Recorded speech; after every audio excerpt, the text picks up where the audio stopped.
Hey, bonjour à toutes et à tous, j'espère que vous allez tous très bien, donc bienvenue pour cette nouvelle vidéo. Alors pas de présentation, nous sommes dimanche et comme vous le savez, le dimanche, nous faisons notre cheminement avec les tarots de Étienne Grobler.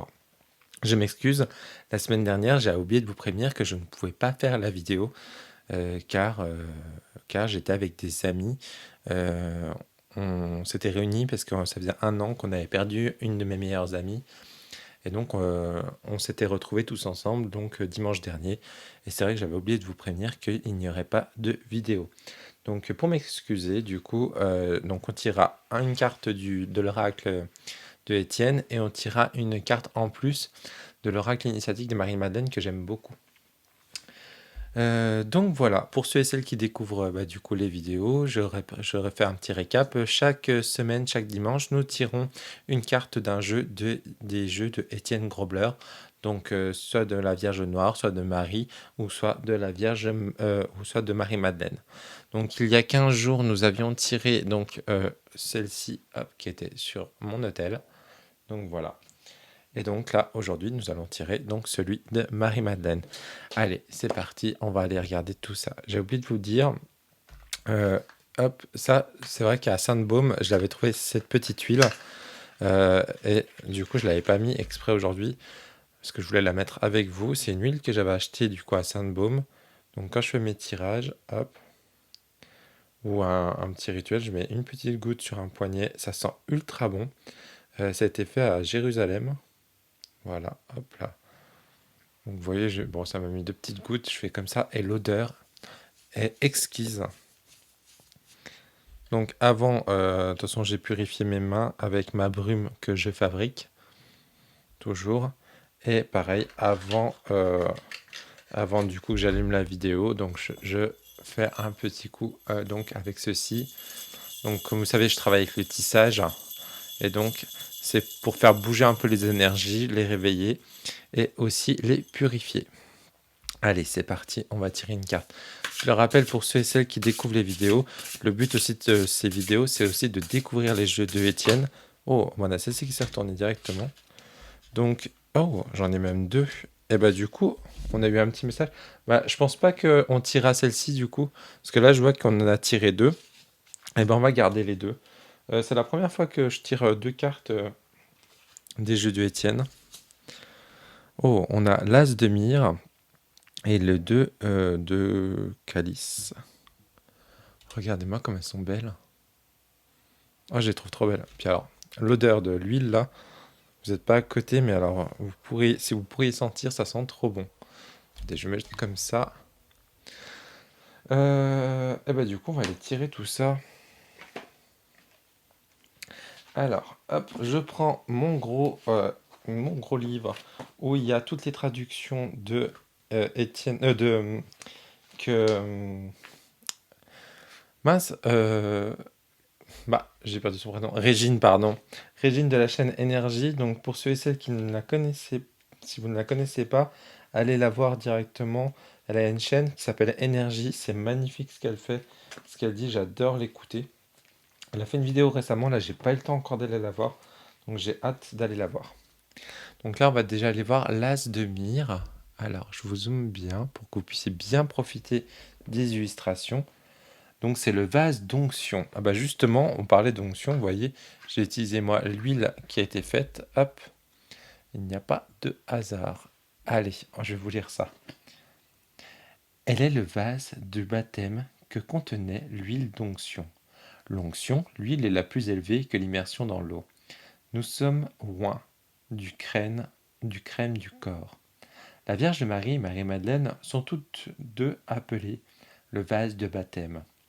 Le vase est aussi une métamorphose et un symbole de la Grande-Mère et de son ventre. Certains de ces titres remontent à l'époque babylonienne ainsi qu'aux traditions alchimiques hermétiques.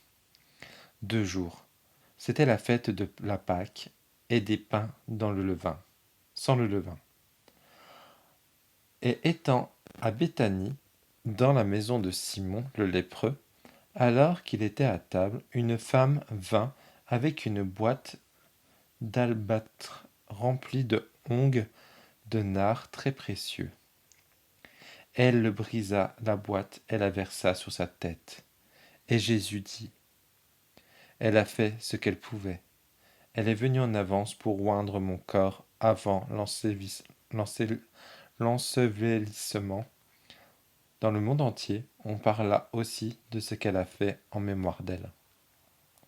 Le rituel d'onction n'est pas connu comme un rituel juif, mais il existait dans la religion israélite, le culte d'Ashéra. La recherche a montré que non seulement cette lignée de sexualité sacrée était associée au lien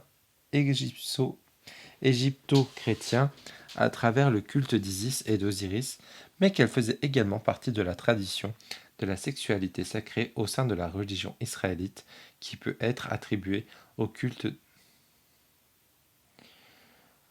d'Ashéra.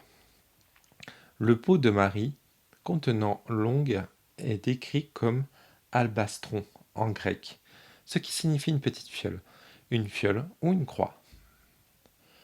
Le pot à ongles qui appartenait à Marie-Madeleine était écrit comme étant en albâtre. Des jarres en albâtre contenant de la myrrhe étaient placées dans les chambres funéraires de l'Égypte ancienne. Le pot d'albâtre contenait également des ongles parfumés à usage cosmétique. Il y a également décrit comme une boîte comme celle de Pandore, la déesse grecque, dont le nom signifie toute douée ou toute dotée. Là, tristement célèbre, la boîte de Pandore était à l'origine décrite comme un pythos. La jarre pythos était un grand vase en forme d'utérus, utilisé principalement pour le stockage des céréales, du vin ou de l'huile. La jarre pythos était également utilisée pour l'enterrement d'un corps humain. La signification de jarre pythos dans l'histoire de Pandore suggère que tous les maux que Pandore a libérés dans le monde, elle les a libérés de son propre ventre. Dans le mythe de Pandore, elle a été la première femme mortelle dont la curiosité l'a amenée à ouvrir la boîte qui lui était interdite. En ouvrant la boîte, connue par la suite sous le nom de boîte de Pandore, elle libéra toutes les horreurs, les maladies dans le monde, dont il ne restait que l'espoir. Pandore, l'ancienne mère de la terre qui donne tout, est devenue une imbécile et, comme Ève, accusée des horreurs du monde. D'autres déesses antiques ont également été associées à des récipients et des jarres, aux grands récipients et les vases de baptême de l'utérus. Les hiéroglyphes de Nout contiennent une forme de récipient. Nout est souvent représentée comme une femme avec vase sur la tête, déesse du ciel, mère de tout et de son époux masculin. Nous.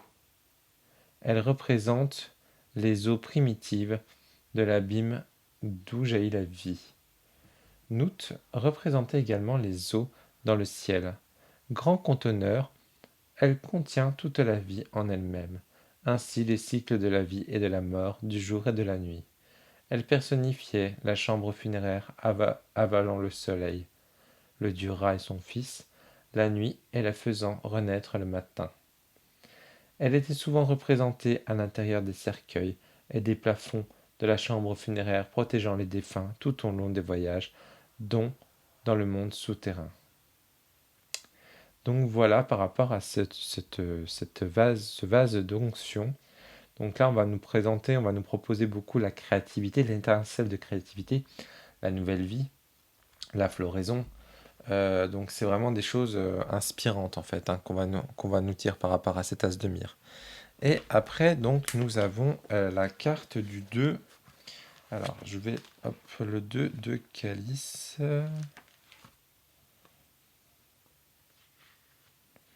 C'est 64. Et on va voir, ça va être 64, j'ai dit. C'est la page, pardon.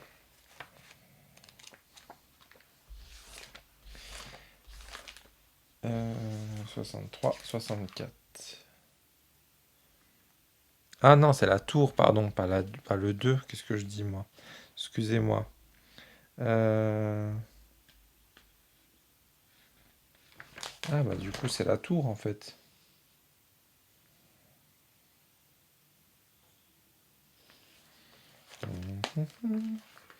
Alors, excusez-moi, je suis en train de chercher.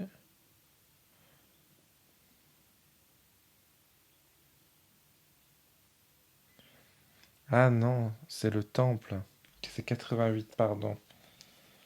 Je suis pas très bon en anglais. Vous l'avez peut-être compris, hein. Euh... 91, 91, 91. Voilà. Donc c'est la femme qui pleure, la fiancée qui pleure. Alors, ici nous voyons Madeleine se lamenter à la base de la croix, à l'endroit du crâne vêtu d'un manteau rouge illuminé de sa passion. Le vase vide est posé à ses pieds, nous rappelant le rituel d'onction qui a précédé ces événements et qui suivra comme un élément clé des mystères de la résurrection. Donc vous voyez déjà, on parle toujours d'onction. Donc on a ce vase qui était là et on le retrouve ici, hein. Comme quoi, il n'y a pas de hasard. Euh, Ces femmes marchaient derrière lui sur le chemin de Gogolotha. Elles se soutenaient mutuellement et soutenaient sa mère à travers l'horreur de la perte atroce. Les lamentations, les gémissements, les pleurs et le chagrin font partie d'une ancienne lignée de mystères douloureux. Aucun de ses disciples masculins n'était présent lors de la crucifixion. Seule la disciple bien-aimée est présente au pied de la croix. Le féminin à résilience a resté présent. Le féminin vit de la présence incarnée de l'âme qui comprend que la mort et la descente d'un être humain sont inévitables et initiation cruciale des mystères. La crucifixion de Jésus est la clé des mystères de la résurrection de Marie-Madeleine. C'est lorsque Marie-Madeleine se tient au pied de la croix de Golgotha, lieu du crâne, qu'elle témoigne de la mort de Jésus. Avec une réalité macabre, les têtes de mort sont incluses dans son iconographie pour rappeler aux spectateurs la présence omniprésente de la mort. Marie-Madeleine est aussi souvent représentée en train de contempler la mort, représentée par le crâne. Ces événements ont lieu à Pessa, l'époque originelle de la Renaissance, et les rites de printemps à l'époque païenne et à l'époque de résurrection du roi du pays. Marie-Madeleine en pleurs accomplit la pratique rituelle des mystères féminins. Le deuil et le chagrin qu'accompagnent les mystiques mystères douloureux. Les rituels de deuil et les mystères d'Isis étaient une intense effusion de chagrin et de lamentation par les prêtresses d'Isis alors qu'elles rejouaient à la recherche de plein chagrin d'Isis pour les nombreux morceaux d'Osiris. Alors désolé, des fois je réfléchis parce qu'en fait c'est souvent des répétitions, des fois quand je lis, il y a beaucoup de répétitions, alors j'ai toujours peur d'avoir sauté une phrase. Les prêtresses marchaient en gémissant et en pleurant l'être aimé. Le rite du deuil est un rite puissant qui purifie le cœur et l'âme avec ses eaux salées de larmes. L'histoire de Marie-Madeleine, en pleurs, nous enseigne que la souffrance et l'expression de cette souffrance sont un acte sacré qui mène à la guérison et la résurrection. C'est l'exact opposé du conditionnement patriarcal selon lequel il ne faut pas encourager l'ardeur, le chagrin, les lamentations et les pleurs. Cette expression de douleur et de chagrin profondément ressenti est un signe de faiblesse et d'égocentrisme. Le son des lamentations et des pleurs de Marie-Madeleine à la croix et au tombeau vide est aussi le son de sa prêtresse qui porte notre chagrin collectif. Marie-Madeleine et les trois Maries à la croix sont les prêtresses des mystères des douleurs. Isis et ses prêtresses étaient accablées de chagrin pour la perte du bien-aimé d'Osiris. Déméter, comme Isis, a parcouru la terre et les cieux en se lamentant sur la perte de sa fille et en parcourant la terre et les cieux dans un hiver rigoureux de sa douleur.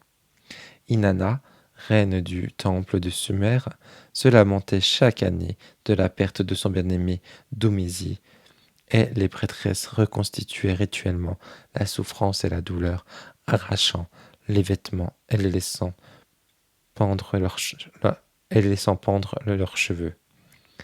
Notre planète est le corps, traversant les mystères douloureux de manière circulaire.